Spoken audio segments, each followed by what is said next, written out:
प्रिय दर्शकों, क्या आपने कभी खेती की रक्षा के लिए लगाई गई बाड़ को ही खेत को खाते देखा है? क्या कभी पानी में आग लगते देखा है?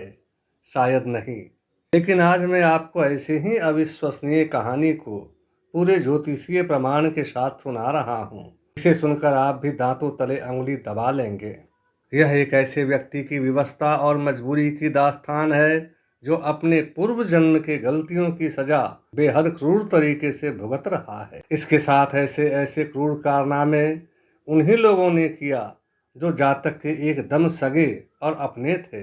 इसमें क्रमशः सबसे ज्यादा जुल्म माता पिता, चाचा भाई बहन, पत्नी, बच्चे, रिश्तेदारों ने किया। यह स्थिति ऐसी ही थी जैसे बाढ़ ही खेत को खा रहा था। यह ऐसा ही अनर्थ था जैसे आग बुझाने वाली पानी से ही आग लग रही थी। उस पर गजब यह था कि माता पिता, पत्नी, संतान, प्रेम आदि सभी करीबी लोग समूह बनाकर ऐसी षड्यंत्र करते थे जिससे जातक परेशान और विवश होकर चीख पुकार और गुस्सा करता था। विवशता से उत्पन्न इस स्थिति को, उसकी छवि को और अपयशी बनाने के लिए सामूहिक रूप से वे सभी लोग टोले मोहल्ले, रिश्तेदार, मित्रों, दफ्तर आदि सभी जगहों पर बहुत शिद्दत और मासूमियत के साथ प्रचार और प्रसार करते थे।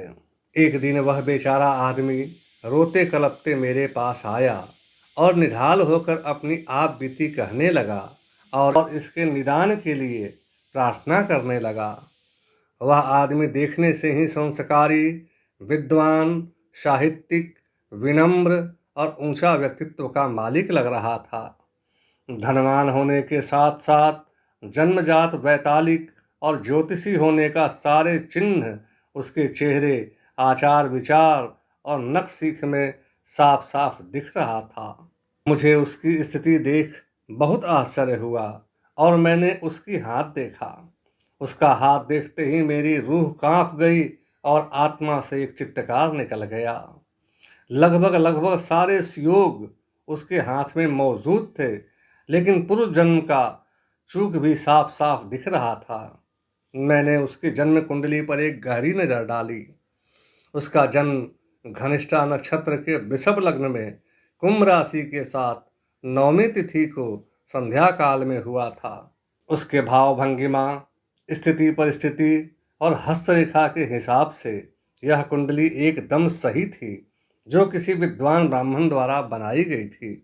कुंडली के अनुसार उसका लग्न साफ साफ कह रहा था कि वृषभ लग्न जायतो घनिकांतः अप्रियम बदः लुब्धः कामी गुरु भक्त मित्र भाव बला बला।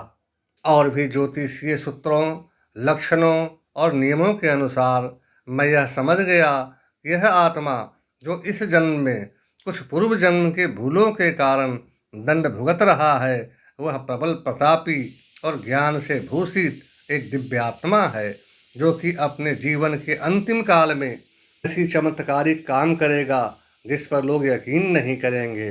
जातक की स्थिति ने उसके बारे में मुझे और जानने के लिए उत्सुकता से भर दिया। मैंने तत्काल भैरव को आह्वान कर ध्यान के माध्यम से उसके पिछले जीवन में प्रवेश कर समस्या के मूल कारण को तलाश करने लगा। इतनी देर में यह स्पष्ट होने लगा कि यह आदमी पूर्व जन्म का महान शिक्षाविद, ज्ञाता, दार्शनिक और ज्ञानवान पुरुष के रूप में देश विदेश में विख्यात आत्मा है। लेकिन एक भूल जो कि इस जन्म में इसके आसपास खड़े इन्हीं अपने लोगों के षड्यंत्र के कारण गुरु पत्नी के प्रति अनजाने में हुए अपराध के कारण भुगत रहा था। इस जन्म में इसी अपराध को दंड देने के लिए उसके गुरु और उसकी पत्नी इस जन्म में उसके माता पिता बनकर बाकी सभी विरोधियों के सूत्रधार बने हैं और बाकी लोगों के साथ मिलकर जातक को घुट घुट कर जीने को विवश और मजबूर कर दिया। उनके प्रभाव से और आसपास जमा जातक के खास अपने परिवार ने षड्यंत्र कर सामूहिक रूप से जातक को बदनाम करने में कोई कोर कसर नहीं छोड़ी। कहा गया है कि संघे शक्ति कलिजुगे।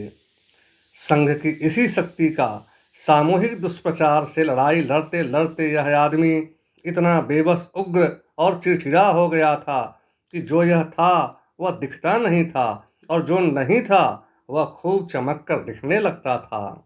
इन्हीं लोगों के पंचायत, फसाद, सफाई देने में इसका न तो पढ़ाई लिखाई ढंग से हो पाया और न ही कोई काम धंधा ठीक से हो पाया, और एक भला आदमी उपहास और अपयश का पात्र बनकर रह गया।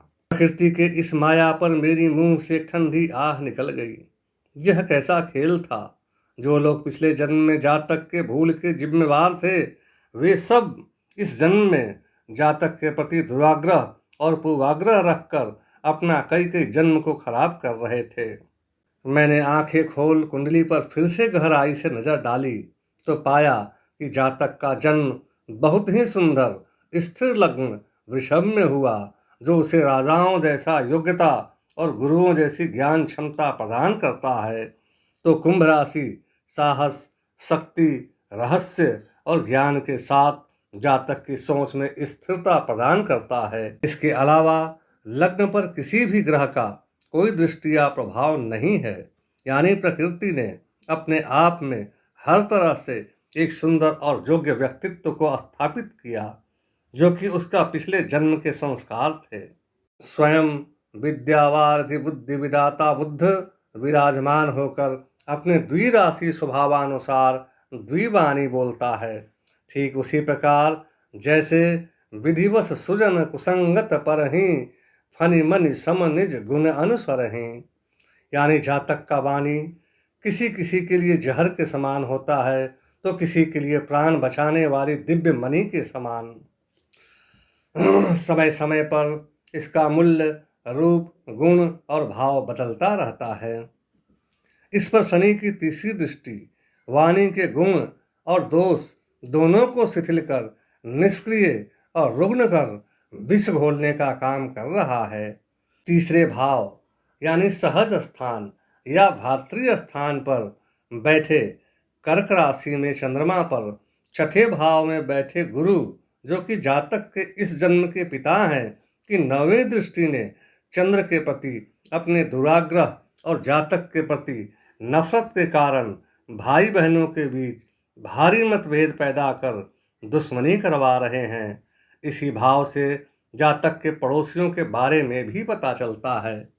कुंडली और हस्तरेखा विज्ञान के अनुसार जातक की पत्नी के पूर्व जन्म का छोटी बहन इस जन्म में पड़ोसी बनकर आई है, जिससे जातक अत्यधिक स्नेह करता है, लेकिन वह भी जातक को नीचा दिखाने, उकसाने और भ्रमित करने का कोई मौका जाने नहीं देती है। चौथे भाव के सिंह राशि में बैठे केतु माता को जातक के प्रति निर्मम, कठोर, विपक्षी स्वभाव वाला बनाकर जातक की हालत को मेरे अखिया सामन भादो फिर भी मेरा मन प्यासा वाली हालत बना देती है। जातक की माता पूर्व जन्म का गुरु पत्नी है, जो इस जन्म में अपने अपराध का दंड दे रही है। पंचम संतान और ज्ञान स्थान में बैठा मंगल की सातवीं दृष्टि 11वें भाव पर पड़ रही है, जो कि रिश्तों में चाचा चाची का स्थान है। ये चाचा चाची जातक के पूर्व जन्म के गुरु भाई हैं और जातक की प्रभाव क्षमता से बैर रखते हैं। उसी चाचा के कारण जातक का निर्माण नहीं हो पाया। चाचा सबको जानते हुए भी जानबूझकर मनोवांछित पढ़ाई पढ़ने और फलने फूलने का अवसर नहीं देकर पाप कर्म करके अपना लोक और परलोक दोनों खराब कर लिए। उनकी यहाँ उपस्थिति ने जातक के संतान में उकसावे की प्रवृत्ति और मंगल ने अवज्ञा की प्रवृत्ति को बढ़ावा देकर तनाव और टकराव का कारण बन गए। ये बच्चे जातक के पूर्व जन्म का वह शिष्य हैं जो जातक के प्रति साजिश में शामिल थे। छठे स्थान, जो कि रोग, ऋण, शत्रु, दुर्घटना और रिश्ते में नौकर चाकर का भाव है, इसमें चतुर्ग्रही योग जातक के इस जीवन का नाग फांस है। यहाँ बुध, सूर्य, शुक्र और गुरु मिलकर अनेकों विचित्र योग का निर्माण कर जातक को आजाद शत्रु बनाते हैं और जातक के शत्रु भी पीछे में इसकी चर्चा करते हैं। यहाँ बुध और सूर्य बुधादित्य योग बना रहे हैं तो शुक्र और सूर्य शुक्रादित्य योग, गुरु और शुक्र मिलकर गजलक्ष्मी योग, बुध और शुक्र मिलकर लक्ष्मी नारायण योग, तो शुक्र स्वराशि में स्थित होकर मालव योग बना रहे हैं। यहीं बुध स्वगृही हो स्थान बली होकर थाली के बैगन की तरह कभी कभी इधर तो कभी उधर होकर जातक को दिग्भ्रमित कर रहे हैं। वाह रे दुर्भाग्य, यह सब वहीं हो रहा है जहां बीमारी और शत्रु रहते हैं। सारी ज्योतियां अपना उच्च प्रभाव को कम या शिथिल कर जातक के लिए बीमार या शत्रु अवस्था में हैं। गुरु जो कि जातक के इस जन्म का पिता और पूर्व जन्म का गुरु है, वे मंथरा की तरह सबको भ्रमित करने के लिए यहीं बैठ गए हैं। यहीं पर बंधक बना जातक की आत्मा सूर्य तुला राशि में नीच का होकर बंधा हुआ विवश पड़ा है। तो यहीं आत्मकारक ग्रह यानी जन्म लेने का मूल प्राकृतिक कारण बुध गुरु द्वारा भ्रमित कर दिए जाने के कारण अपना उद्देश्य भूल वही आचरण और कर्म कर रहा है जो कि उसे नहीं करना था। छठे भावों से नौकर चाकर की स्थिति और आचरण आदि के बारे में जाना जाता है। यहाँ बैठे ग्रह जातक के अपने नौकरों से अच्छे संबंध और तालमेल की सूचना देता है। इस भाव के प्रभाव के कारण जातक की एक नौकर कर्मी एकमात्र ऐसा निर्विवाद आदमी है जो जातक से निस्वार्थ प्रेम करती है और जातक को आगे बढ़ने में महत्वपूर्ण भूमिका अदा कर रही है। इस जन्म की यह नौकर जातक के पूर्व जन्म की दासी है जो कि जातक को साजिश से बचाना चाहती थी लेकिन बचा नहीं पाई। इस जन्म में भी वह हमेशा जातक के लिए मरने मारने को तत्पर और सदैव कमाकर देने वाले की भूमिका में है। सप्तम भाव परिणय भाव में बैठा वृश्चिक राशि जातक को पत्नी द्वारा डंक मार मार कर बेचैन और परेशान कर जिंदा नरक दिखा रही है। यह जातक के पूर्व जन्म की स्त्री और मुख्य साजिश करता है जो कि इस जन्म में भी यही अवसर की तलाश में रहती है कि जातक का गला पकड़ने का कैसे अवसर मिले। दसम भाव यानी कर्म भाव में बैठा राहु जातक को कर्मठ और कूटनीतिज्ञ तो बनाता है लेकिन पिता को जन्म से ही वैरी बना देता है। यहीं बैठा चंद्रमा राहु के प्रभाव में चतुर तो होता है लेकिन छठे स्थान पर बैठे पिता रूपी गुरु अपनी पांचवी दृष्टि द्वारा गज केसरी योग का निर्माण कर अपने प्रभाव से भेद पैदा कर बुद्धि को भ्रमित कर राहु द्वारा उन्माद पैदा कर कर्म शक्ति को कमजोर कर कर्म में अस्थायित्व का अभाव पैदा कर अपना पुराना बदला ले रहे हैं। बची खुची असर को शनि व्यय भाव के मेष राशि में नीच होकर ऐसे ऐसे काम का सृजन कर रहे हैं जो जातक के लिए भई गति सांप सुंदर केरी उगलत आंधर निगलत कोढ़ी वाली अवस्था खड़ा कर देती है। इसी 12वें भाव पर केतु सूर्य बुध शुक्र गुरु और मंगल की दृष्टियां कहर ढाकर गुरु के आदेश पर जातक के जीवन को परेशान कर विरक्ति त्याग और मोक्ष के भाव को पैदा कर रही है। जैमिनी ज्योतिष्य के अनुसार विधाता ने सभी जीवधारियों को दग्ध करने के लिए जलाने के लिए परेशान करने के लिए तड़पाने के लिए अपने तरफ से कुछ रिश्तेदार और लोगों को जन्म दिया है जो कि जातक के जीवन का सबसे ज़्यादा कष्ट और तकलीफ का कारण बनते हैं। ये लोग सीधा परमात्मा के द्वारा कर्मफल के अनुसार नियुक्त किए जाते हैं। इस पद्धति के अनुसार जातक की जन्म 9वीं तिथि को हुआ है। इस तिथि की दग्ध राशियां हैं सिंह और वृश्चिक। अब यह सिंह राशि जातक के चौथे भाव में बैठे हैं। रिश्ते में यह भाव माता और सास का है, यानी यह दो प्राणी का प्रादुर्भाव जातक को जलाने तड़पाने के लिए परमात्मा की तरफ से नियुक्त किए गए हैं। 9वीं तिथि की दूसरी दग्ध राशि है वृश्चिक। अब वृश्चिक राशि जातक के परिणय और प्रणय के भाव सप्तम स्थान में है। यह स्थान पत्नी और स्नेही प्रेमिका पार्टनर का है, यानी जातक के पत्नी और वह जिस भी स्त्री से सर्वाधिक प्रेम करेगा वे दोनों भी इस जन्म में जातक को सर्वाधिक प्रताड़ित करने के लिए परमात्मा के तरफ से नियुक्त किए गए हैं, ताकि वे लोग अपने अपने पापों को वृद्धि कर अपना कई जन्म खराब कर लें।